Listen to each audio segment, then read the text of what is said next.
મારી માસી માયરાના લગ્ન ઇંગ્લેન્ડ રહેતા મનહર નામના એક ભાઈ સાથે થયા હતા. માયરા માસીની શરૂઆતથી જ જીદ હતી કે તે કોઈ વિદેશ રહેતા યુવક સાથે જ લગ્ન કરશે. મારા નાના નાની ઘણું કહેતા કે અહીં ભારતમાં તને કઈ વાતની ખોટ છે, કારણ કે માયરા માસીએ ઘણો અભ્યાસ કર્યો હતો. તેઓ કહેતા હતા કે તારા માટે અહીં જ કોઈ સારી નોકરીવાળો છોકરો શોધી આપી. પણ માસી આ વાત માટે માની જ નહીં. આથી માસી માટે ઘણી મુશ્કેલીઓથી બહારનો છોકરો શોધવો પડ્યો. મનહર માસાની ઉંમર વધારે હતી, જ્યારે માસીની ઉંમર એટલી મોટી નહોતી. નાના નાની તો તે છોકરાને ના પાડી રહ્યા હતા. મારા મમ્મી પપ્પાને પણ તે પસંદ નહોતું, પણ માસીની જીદ હતી કે તે આ જ માણસ સાથે લગ્ન કરશે, કારણ કે તેની પાસે જમીન પણ બહુ હતી અને પૈસા પણ પુષ્કળ હતા. તે ભાઈ ઇંગ્લેન્ડમાંથી PR હતા. જ્યારે માસીએ જીદ પકડી લીધી કે મારે તો આ જ માણસ સાથે લગ્ન કરવા છે, ત્યારે અમે પણ શું કરી શકીએ? માસીની જીદ સામે બધાએ હારવું પડ્યું અને માસીના લગ્ન તેની સાથે કરી દેવામાં આવ્યા, કારણ કે માસીને તો બસ વિદેશ જવાની ધૂન સવાર હતી. પણ અમારામાંથી કોઈને પણ મનહર માસા બિલકુલ પસંદ નહોતા. તે ખૂબ જાડા હતા અને મોટી ઉંમરના દેખાતા હતા. માસી કહેતી કે તમે એનો દેખાવ ન જુઓ, એની પાસે કેટલો પૈસો છે તે જુઓ. મારી જિંદગી બની જશે, હું આખી જિંદગી જલસા કરીશ, મારે બીજું શું જોઈએ? જ્યારે માસી પોતે જ રાજી, તો બધાએ એની ખુશીમાં જ પોતાની ખુશી સમજી લીધી. માસીના લગ્નમાં અમે ખૂબ મજા કરી. માસાએ લગ્નનો બધો ખર્ચ પોતે જ કર્યો હતો, કારણ કે માસી દેખાવડી હતી અને માસા એટલા સારા દેખાતા નહોતા. માસાને તો બસ એટલો જ સંતોષ હતો કે મને એક સુંદર છોકરી મળી ગઈ છે. માસીએ નર્સિંગનો કોર્સ કરેલો અને તે હોસ્પિટલમાં નોકરી પણ કરતી હતી. હવે લગ્ન પછી માસી આ નોકરી છોડી દેવાની હતી, કારણ કે માસા નહોતા ઈચ્છતા કે તે નોકરી કરે. માસા માસીને કહેતા કે તું જેટલો સમય ઇન્ડિયામાં છે એટલો સમય જલસા કર, કારણ કે વિદેશ આવીને તો તારે કામ જ કરવાનું છે. માસી કહેતી કે આ બહાને હું સગા સંબંધીઓમાં પણ ફરી આવીશ, નહીં તો નોકરી ચાલુ હોય ત્યારે ક્યાંય જઈ શકાતું નથી. હવે માસીના લગ્ન થઈ ચૂક્યા હતા અને માસા વિદેશ ચાલ્યા ગયા હતા. માસા જેટલો સમય અહીં હતા તેમણે અમને બધાને ખૂબ ફેરવ્યા, કારણ કે માસાનું દિલ બહુ મોટું હતું. પૈસા ખર્ચવામાં તે બિલકુલ કંજૂસી નહોતા કરતા. તેમણે માસીને પણ ખૂબ શોપિંગ કરાવી. હું પણ તેમની સાથે ચાલ્યો જતો હતો, કારણ કે તે સમયે મને વેકેશન હતું. હું 11મા ધોરણનું રિઝલ્ટ આવ્યા પછી ફ્રી હતો અને હવે 12મા ધોરણમાં આવ્યો હતો. આથી હું નવરો હોવાથી તેમની સાથે ફરતો રહ્યો. માસા મને કહેતા હતા કે 12મું ધોરણ પૂરું કરીને તું પણ આઈલેટ્સની પરીક્ષા પાસ કરીને મારી પાસે જ આવી જશે, હું તને ત્યાં સરસ સેટ કરી દઈશ. મેં કહ્યું સારું. હું મમ્મી પપ્પાને કહેતો કે માસા તો કેટલા સારા છે, તમે એમ જ એમને ખોટા ખોટા કહી રહ્યા હતા કે તે દેખાવડા નથી. જોઈ લો કેટલા સારા છે. તે માસીનું તો વિચારે જ છે, પણ મારા વિશે પણ કેટલું વિચારે છે. માસાએ મને પોતાની મોંઘી મોંઘી ઘડિયાળો પણ ગિફ્ટમાં આપી હતી. મને તો આવા સુંદર ગિફ્ટ મળવાથી હું તો બહુ ખુશ હતો. માસા થોડો સમય અમારી સાથે ફર્યા, બટ પાછા ઇંગ્લેન્ડ ચાલ્યા ગયા. માસા ઇંગ્લેન્ડ ગયા પછી દિવસો બહુ કંટાળજનક લાગવા માંડ્યા, કારણ કે તેમની સાથે તો અમે ફરતા રહેતા હતા અને હવે બસ ઘરમાં જ રહેવાનું હતું. મારી શાળાઓ પણ શરૂ થવાની હતી. માસી મને કહેવા લાગી કે મારું ઘરમાં મન નથી લાગતું, હું પણ થોડા દિવસ તમારા ગામે આવીને રહું. પછી માસી થોડા દિવસ માટે અમારા ગામે આવી ગઈ. માસીના આવવાથી ઘરમાં બહુ રોનક આવી ગઈ. માસીને સ્કૂટી જાતે ચલાવતા આવડતી હતી, એટલે તે ક્યારેક ને ક્યારેક મને પણ સાથે લઈ જતી. માસી ક્યારેક મને પાણીપુરી ખવડાવવા લઈ જતી તો ક્યારેક કંઈક બીજી વસ્તુ ખવડાવવા લઈ જતી. મને તો માસીના આવવાથી જલસા પડી ગયા હતા. હું અને માસી ખૂબ ફરતા રહેતા. એક દિવસ મમ્મી મને વઢવા લાગી. મમ્મીએ કહ્યું કે તું તારા ભણવા તરફ ધ્યાન આપ, તારી માસી તો નવરી છે, તે તો ફરતી રહે છે, તું પણ એના જેવો જ થઈ ગયો છે. માસી કહેવા લાગી કે કેમ? એ મારો કંઈ થતો નથી, તારો જ કંઈક વધારે સગો થાય છે જે તું આ રીતે એના પર રોપ જમાવે છે. માસી મમ્મીએ ના ખીજાવા પરથી મને બચાવી લેતી હતી. મને માસી સાથે ફરવું બહુ ગમતું. હું તો બસ માસી સાથે બહાર જવાનું બહાનું જ શોધતો રહેતો. હવે મારું ભણવાનું શરૂ થઈ ગયું હતું, પણ માસી અમારી પાસે જ રહેતી. એક દિવસ રાત્રે હું અને માસી રૂમમાં સૂતા હતા. મમ્મી પપ્પા બીજા રૂમમાં સૂતા હતા. હું મારા જ રૂમમાં સૂતો હતો, પણ માસી મારી પાસે આવીને સૂતી હતી, કારણ કે માસીએ રાત્રે માસા સાથે ફોન પર વાત કરવાની હતી. મારી પાસે આઈફોન હતો અને મને આઈફોન જોવાનો બહુ શોખ હતો. હું આઈફોન જોવાના લીધે માસીની નજીક જઈને બેસી જતો, કારણ કે મારી પાસે સાદો ફોન હતો અને માસી પાસે આઈફોન હતો.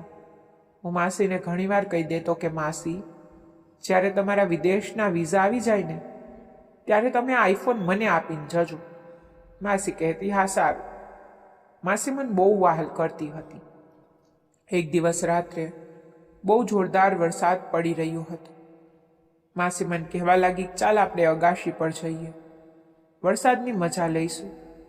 મેં કહ્યું કે મમ્મી લડશે કે તમે અડધી રાત સુધી સૂતા નથી.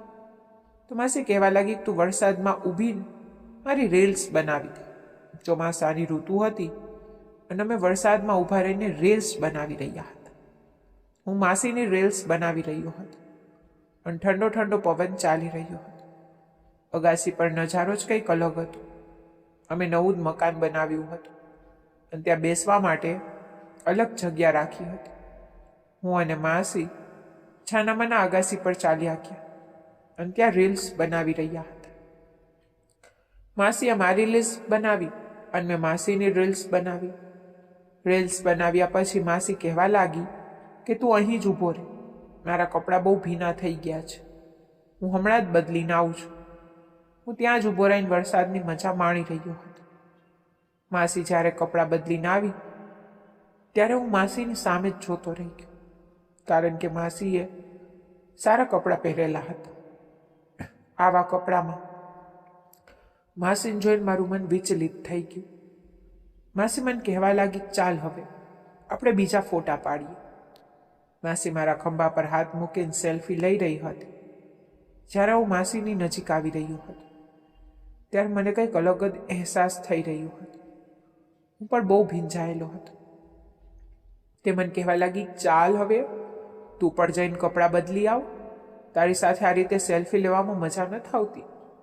હું જલ્દી ગયો અને કપડાં બદલીને ઉપર આવી ગયો. જ્યારે હું ઉપર ગયો ત્યારે માસી મારી સાથે ફોટા પાડવા લાગી. મેં માસીને કહ્યું કે તમારે આવા કપડામાં ફોટા ન પાડવા જોઈએ. તો માસી કહેવા લાગી અરે એમાં શું થઈ ગયું, તારા મમ્મી પપ્પા તો સૂતા છે, એમને ક્યાં ખબર પડવાની છે કે મેં આવા કપડાં પહેર્યા. હું તો રૂમમાં જ રહેવાની છું ને. પછી હું અને માસી રૂમમાં આવી ગયા. માસી મને કહેવા લાગી સાંભળ, બહુ ઠંડી લાગી રહી છે, વરસાદમાં ભીંજાવાને લીધે ધ્રુજાડી ચડી ગઈ છે, તો એક કામ કર 2 કપ ચા બનાવી લાવ. મેં કહ્યું કે મારાથી અત્યારે અડધી રાત્રે ચા બનાવવા નહીં જવાય. જો હું રસોડામાં વાસણનો અવાજ કરીશ તો મમ્મી જાગી જશે અને મારી ક્લાસ લઈ લેશે કે તમે હજી સુધી સૂતા નથી. માસી કહેવા લાગી સારું, તો પછી હું તને મારા આઈફોનમાં ગેમ નહીં રમવા દઉં.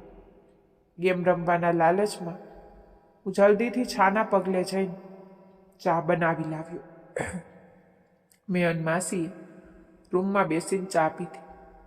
ચા પીધા પછી અમારા શરીરમાં થોડી ગરમી આવી. મેં માસીને કહ્યું કે મને તો હજી પણ ઠંડી લાગે છે. તો માસી કહેવા લાગી તું ધાબળો ઓઢી લે. મને તો ચા પીધા પછી ઠંડી લાગતી જ બંધ થઈ ગઈ. પછી માસી ફોન જોવા લાગી.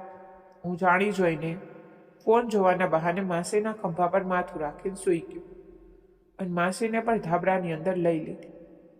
મારા પગ પણ એની નજીક કરી દીધા. હું ધીમે ધીમે મારા પગથી તેના પગ પર ગલી પછી કરવા લાગ્યો, જેનાથી માસી થોડી મજાકિયા અંદાજમાં ના પાડવા લાગી. માસી મને કહેવા લાગી કે ચાલ આઘો ખસ. મેં કહ્યું કંઈ નહીં થાય અને મેં પોતાને બિલકુલ માસીની નજીક લાવી દીધું. જ્યારે હું માસીની આટલી નજીક હતો ત્યારે માસીની અંદર પણ આગણીઓ જાગવા લાગી અને મારા તો એને આ હાલતમાં જોઈને પહેલાંથી જ હોશ ઉડી ગયા હતા. ખબર નહીં આ કેવી લાગણી હતી જે મેં અને એને જોઈને જ આવી રહી હતી. પછી મેં ધીમે ધીમે એને પોતાની તરફ ખેંચવાનો પ્રયત્ન કર્યો. હું બિલકુલ એને સૂતો. માસીએ પણ મને પોતાની નજીક લઈ લીધો. અમારો ફોન હાથમાંથી છૂટી ગયો. મારી અને માસીની ફોનની ગેમ તો અધૂરી જ રહી ગઈ, કારણ કે અમે તો જિંદગીની કોઈ અલગ જ મજામાં ખોવાઈ ગયા હતા. માસી મને કહેવા લાગી કે પહેલાં રૂમનો દરવાજો અંદરથી બંધ કર્યો. મેં માસીને કહ્યું કે મારું તો અત્યારે ઊભા થવાનું મન જ નથી થતું. માસી કહેવા લાગી પણ દરવાજો તો બંધ કરવો જ પડશે ને. પછી ઊભો થઈને દરવાજો બંધ કરીને ફરી ધાબળામાં આવી ગયો. મેં અને માસી ખૂબ નજીક હતા. માસી કહેવા લાગી કે લાઇટ બંધ કરી દે, અંધારામાં બહુ વધારે સારું લાગે છે. માસી પણ અચાનક જ મારી સાથે લઈમાં આવી ગઈ. તે રાત્રે મેં અને માસી આખી રાત તે પળોની મજા માણી. અમારા વચ્ચે પહેલાં આવું ક્યારેય નહોતું થયું, કારણ કે અમે આટલી નજીક ક્યારેય સૂતા નહોતા. પણ આજે જે હાલતમાં મેં તેને જોઈ હતી, જે રીતે તે મારી પાસે સૂતી હતી, બસ અમારા બંનેની મર્યાદા તૂટી ગઈ હતી. અમે એક બાજુ બહારનો વરસાદનો અવાજ આવી રહ્યો હતો અને બીજી બાજુ અમે બંને એકબીજામાં ખોવાયેલા હતા. આખી રાત આ બધું ચાલતું રહ્યું. ખબર જ ન પડી ક્યારે સવારના 3 વાગી ગયા.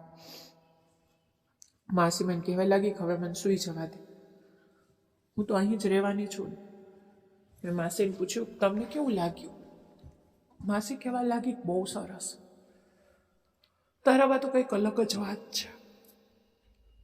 તારા મનહર માસા તો મોટી ઉંમરના છે, પણ તું યુવાન છે. મેં માસીને કહ્યું કે કોઈને ખબર તો નહીં પડી જાય ને? માસી કહેવા લાગી કોઈને કંઈ ખબર નથી પડતી, તું ચિંતા ન કર. રોજ આ રીતે આપણે રહીશું. હું તારી જરૂરિયાત પૂરી કરીશ ને તું મારી. હું જેટલો સમય અહીં છું આપણે બંને આ જ કરીશું. મેં કહ્યું સારું. પછી આમ સૂઈ ગયા. સવારે ઉઠવાનું નામ જ નહોતો લેતો. મમ્મી મને વારંવાર અવાજ દઈને બોલાવી રહી હતી. અમે બંને અંદરથી દરવાજો બંધ કરીને સૂતા હતા. મમ્મી કહેવા લાગી દરવાજો ખોલો. મમ્મીને થોડી ચિંતા જેવું થઈ રહ્યું હતું, કારણ કે પહેલાં અમે ક્યારે અંદરથી સ્ટોપર લગાવી નહોતા સૂતા. પણ આજે અમારા વચ્ચે જે કંઈ થયું હતું તે સ્થિતિમાં અમારે દરવાજો બંધ કરવો પડ્યો. ને મારી માસી વિશે પહેલાં ક્યારેય ખોટું નહોતું વિચાર્યું, પણ એને આ હાલમાં જોઈને મારું મન આપોઆપ બગડી ગયું. મને સવારે થોડો પસ્તાવો થઈ રહ્યો હતો, પણ તેને તો આ વાતનો બિલકુલ પસ્તાવો નહોતો.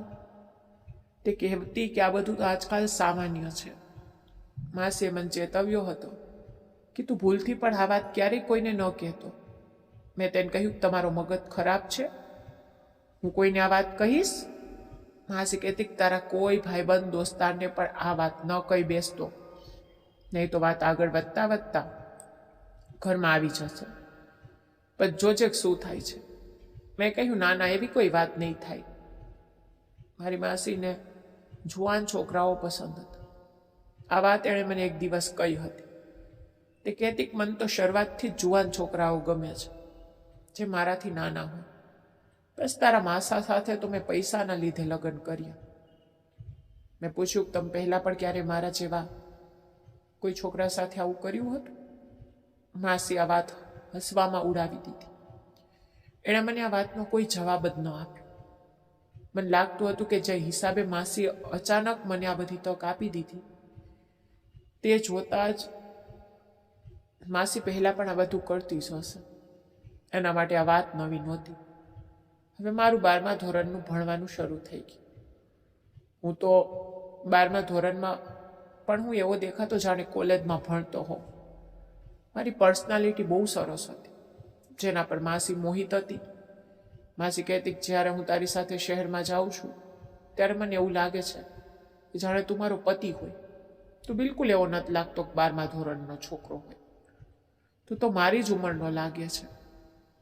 અને માસી ઉંમરમાં નાની દેખાતી હતી, તે મારા જેવી જ લાગતી, અને હું મારી ઉંમર કરતાં મોટો દેખાતો હતો.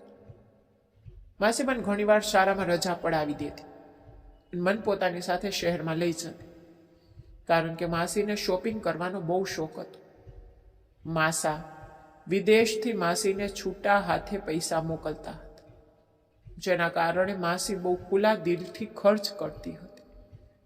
તે મને પણ સાથે સાથે વસ્તુઓ અપાવી દેતી, જેથી મને પણ થોડી લાલચ જાગી ગઈ હતી. એક દિવસ માસી મને કહેવા લાગી કે કાલે તું રજા રાખી લે છે, આપણે બંને પિક્ચર જોવા જઈશું. મેં માસીને કહ્યું કે મમ્મી કંઈ બોલશે તો? તે કહેવા લાગી તું એની ચિંતા ન કર, બસ તું મારી સાથે ચાલજે, તું રજા લઈ લે. મેં કહ્યું સારું. બીજા દિવસે મેં સ્કૂલમાંથી રજા લઈ લીધી. જ્યારે હું સવારે ન ઉઠ્યો ત્યારે મમ્મી મને કહેવા લાગી કે તારે સ્કૂલે નથી જવાનું, તું મોડો થઈ ગયો છે. મેં કહ્યું ના મમ્મી, આજે મેં રજા લીધી છે, મારે માસી સાથે શોપિંગ કરવા જવાનું છે. મમ્મી ગુસ્સામાં કહેવા લાગી કે હમણાં જ તારી સ્કૂલ શરૂ થઈ છે અને તું અત્યારથી જ રજાઓ પાડવા લાગ્યો. તારું બોર્ડનું વર્ષ છે, આમ તારી માસી પાછળ ફરીને તારું ભણવાનું ન બગાડ. એનું કંઈ જવાનું નથી, એ તો ઇંગ્લેન્ડ ચાલ્યા જશે. આ સાંભળીને મમ્મી માસી સામે હસવા લાગી. માસી ગુસ્સાથી બોલી કેમ, મારું કંઈ નથી થતો? જેમ તારો દીકરો તેમ મારો પણ દીકરો છે. હું તો માસીના મોં સામે જોતો જ રહ્યો કે માસીએ મને પોતાનો દીકરો બનાવી દીધો. હું અને માસી સ્કૂટી પર ચાલ્યા ગયા ને માસીને રસ્તામાં પૂછ્યું કે તમે મને તમારો દીકરો કેમ કહી રહ્યા હતા? માસી કહેવા લાગી પ્રેમથી દીકરો કહી દીધો તેમાં શું થઈ ગયું? તું મારો દીકરો જ લાગે છે, પણ હવે શું કરી શકાય જો સંબંધ ખોટો બનાવી બેઠા? મેં માસીને કહ્યું તે સમયે પરિસ્થિતિ જેવી બની ગઈ હતી.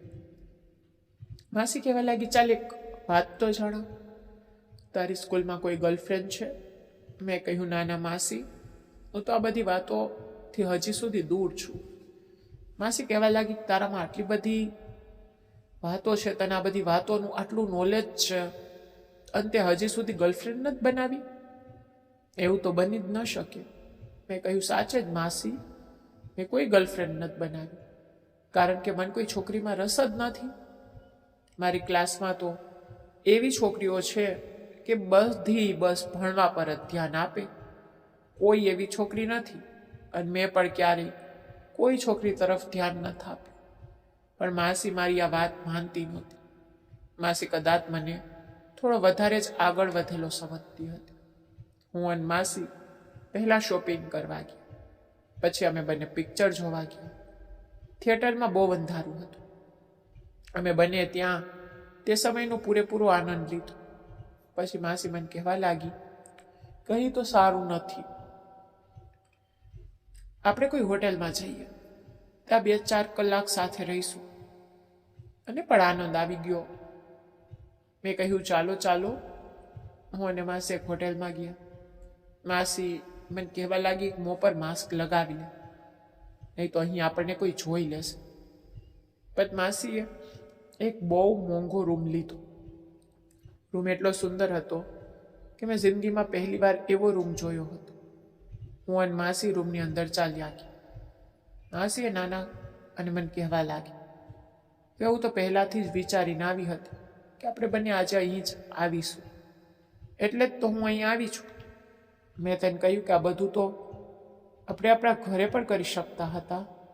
તો તે કહેવા લાગી ઘરમાં તો આ બધું રોજ જ ચાલે છે, પણ હું તો અહીં એક ફિલ્મ જેવો અહેસાસ લેવા માંગતી હતી. હોટેલમાં આટલા સુંદર રૂમ હોય છે. એટલે માસીની અંદર આ બાબતની આટલી ભૂખ હતી એ વાતની હવે મને ખબર પડી. માસી તો બસ આપોઆપ જ મારી પાછળ પાછળ લાગેલી રહી, અને જ્યારે પણ એક મોકો મળતો મને છેડતી રહેતી. હું ઘણી વાર તો કંટાળી જાઉં, પણ માસી નહોતી કંટાળતી. માસી મને પૈસા આપી દેતી તો ક્યારેક કોઈ વસ્તુ લાવી આપતી, જેના લાલચમાં હું તેની દરેક વાત માની લેતો. તે દિવસે અમે બંને તે હોટેલમાં એટલી મજા માણી જે હું શબ્દોમાં કહી શકતો નથી. હું તો બધું જ ભૂલી ગઈ. એવું લાગી રહ્યું હતું જાણે હું દુનિયામાં એકલો જ હોઉં. ત્યાં મેં 2-3 કલાક રહ્યા. હવે શાંત થવા આવી હતી. ઘરેથી પણ મમ્મીને ફોન આવવા લાગ્યો કે હવે પાછા આવું છે કે નહીં. તો તે કહેવા લાગી, બસ માસી કહેવા લાગી હું બ્યુટી પાર્લરમાં છું, બસ થોડું જ કામ બાકી છે, અમે આવીએ છીએ. માસી મને કહેવા લાગી કે મારું બિલકુલ મને ઘરે જવાનું મન નથી થતું. મેં તેને કહ્યું કે હવે કપડાં સરખા કરી લો, એવું ન થાય તમે ભૂલથી આ જ કપડાં ઘરે ચાલ્યા છો. માસી કહેવા લાગી કે એટલી તો હું હોશિયાર છું. પણ તેને જલ્દી પોતાના કપડાં બદલ્યા અને અમે બંને ત્યાંથી નીકળી ગયા. અમારા બંનેના મોં પર માસ્ક લગાવેલું હતું. મેં તેને કહ્યું કે હવે આ રીતે ઘરે ન જ જવું, મારે કંઈક ખાવું છે. તો તે કહેવા લાગી કે ઢાબા પર રોટલી ખાઈશું. જોજે ઢાબાની રોટલીનો સ્વાદ જ કંઈક અલગ હોય છે. પછી અમે ઢાબા પર જમવા બેઠા. હું તો માસી સાથે બહુ જલસા કરતો. માસી દરેક જગ્યાએ પોતે જ પૈસા ખર્ચ કરતી, કારણ કે માસી પાસે બહુ પૈસા હતા. હું જે વસ્તુ કહી દેતો માસી તે જ લાવી આપતી. મેં અને માસીએ ઢાબા પર બેસીને જમ્યા. જમીને બહુ મજા આવી ગઈ. મેં તેને કહ્યું કે આજનો દિવસ તો બહુ સરસ રહ્યો, આખો દિવસ બસ મજા જ કરી છે. માસી હસવા લાગી અને કહેવા લાગી કે જેટલો સમય તું મારી સાથે રહીશ ને તું જલસા જ કરીશ. મેં કહ્યું સારું. પછી આમ જમીન ત્યાંથી નીકળ્યા. જ્યારે આમ ઘરે પહોંચ્યા ત્યારે મમ્મી કહેવા લાગી કે મને એક વાત પૂછવી છે. હું અને માસી એકબીજાના મોં સામે જોવા લાગી. મમ્મી કહેવા લાગી કે તમે હોટેલમાં શું કરવા ગયા હતા? અમારા બંનેના તો હોશ ઉડી ગયા કે મમ્મીને કેવી રીતે ખબર પડી કે હોટેલમાં ગયા હતા. માસી કે હોટેલમાં? અમે હોટેલમાં શું કરવા જઈએ? મમ્મી કહેવા લાગી કે આપણા પડોશીના ઘરની વહુનો મને ફોન આવ્યો હતો. તે કહેતી હતી કે તમે હોટેલમાં આવ્યા હતા. મેં કહ્યું ના, હું તો ઘરે છું. તો તે કહેવા લાગી કે મેં ત્યાં તમારા દીકરાને જોયો હતો. માસી કહેવા લાગી કે અરે એમને એમ જ ભ્રમ થયો હશે, અમે ત્યાં શું કરવા જવાના? માસી કે સાથે જ તમારા પાડોશની વહુ ત્યાં શું કરવા ગઈ હતી? મમ્મી કહેવા લાગી કે તે તો કહેતી હતી કે તમારા દીકરાને ત્યાં હોટલમાંથી બહાર નીકળતા જોયો હતો, કારણ કે તેઓ ત્યાં જમવા ગયા હતા. માસી કહેવા લાગી કે અરે એમને વહેમ થયો હશે, અમે તો ક્યાંય નથી ગયા.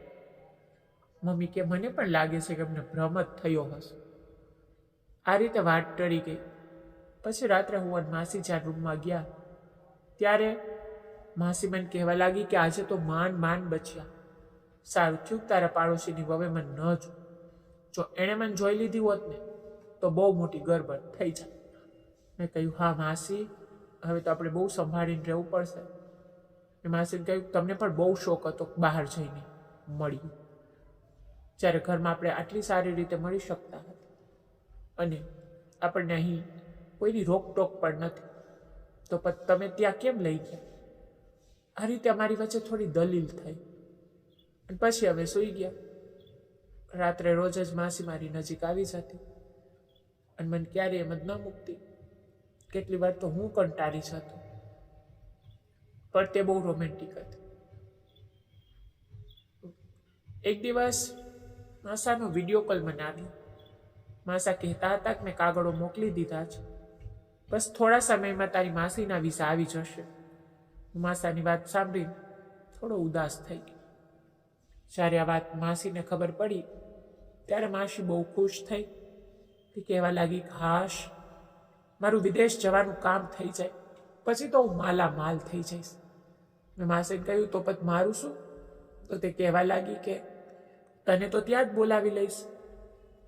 મેં તો પહેલાથી જ વિચારી રાખ્યું છે કે તને ત્યાં જ બોલાવી લેવો છે. તું અમારી સાથે રહેવું છે, દિવસે તારી સાથે અને રાત્રે માસા સાથે. આ રીતે કહીને માસી હસવા લાગી.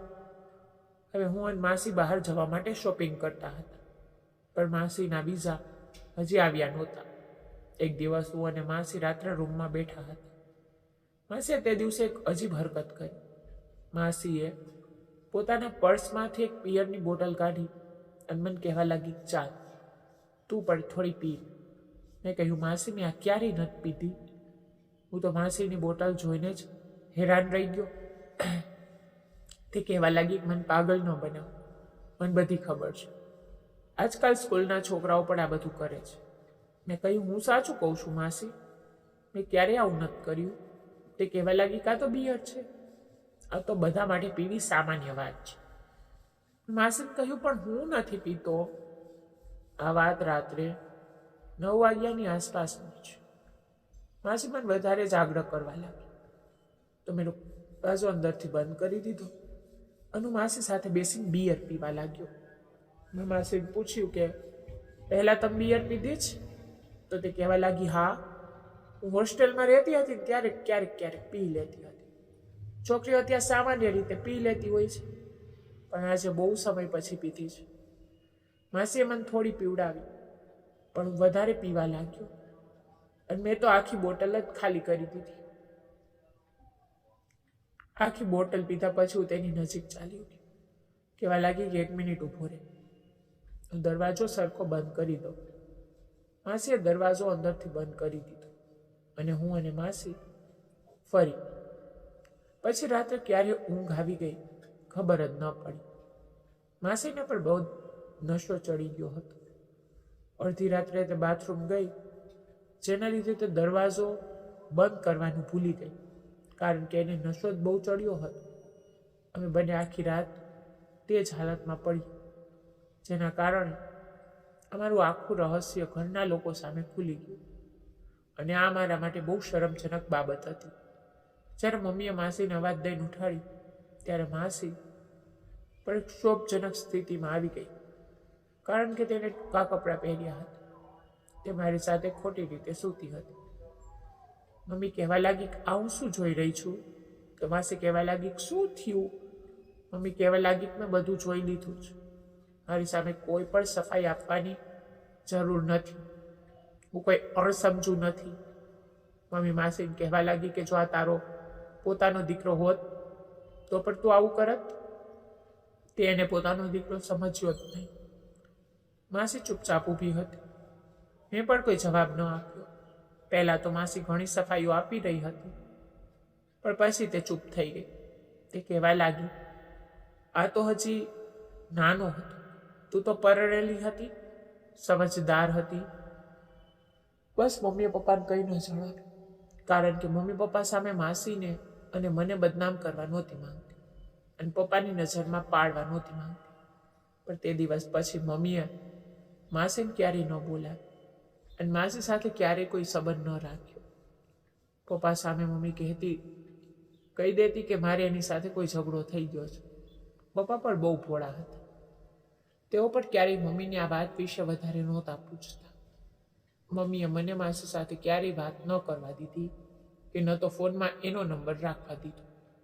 હું પણ હવે બહુ પસ્તાઈ રહ્યો હતો કે મારે પણ ત્યારે થોડું ઘણું વિચારવું જોઈતું હતું. હું પણ એટલો નાનો નહોતો. હું બસ જવાનીના જોશમાં આવીને બધું કરતો રહ્યો. હું મારી મા સામે નજર મિલાવવા લાયક નહોતો રહ્યો. મારા અને માસીના નસીબમાં આખી ઉંમરનો પસ્તાવો રહી ગયો, કારણ કે અમે બંને સંબંધોની મર્યાદા વિશે ન વિચાર્યું. માસી પણ આખી જિંદગી પોતાની બહેનના પ્રેમ માટે તરસતી રહેશે અને હું પણ ક્યારેય મારી માસી સાથે નહીં મિલી શકું. બધા સગા સંબંધીઓને મમ્મીએ જ બહાનું બતાવ્યું કે એની સાથે મારો એમ જ ઝઘડો થઈ ગયો છે અને તે મારાથી નાની છે, છતાં મારી સામે બોલી ગઈ છે, એટલે હું એને નથી બોલાવતી. પણ આ વાતની સાચી ખબર તો અમને જ હતી કે અસલી વાત શું છે. મમ્મીએ મારા પર પણ બહુ ગુસ્સો કર્યો હતો. હું એનો દીકરો હતો એટલે મને તે છોડી નહોતી શકતી. પણ જિંદગીમાં પસ્તાવો મને હંમેશા રહેશે કે મારા કારણે 2 બહેનો વચ્ચે તિરાડ પડી ગઈ છે. તો આ હતી આજની વાર્તા. તો આવી નવી વાર્તાઓ માટે અમારી ચેનલને સબસ્ક્રાઈબ પણ કરી લેજો. વાર્તાને લાઈક અને શેર પણ કરજો. ધન્યવાદ. Bye bye.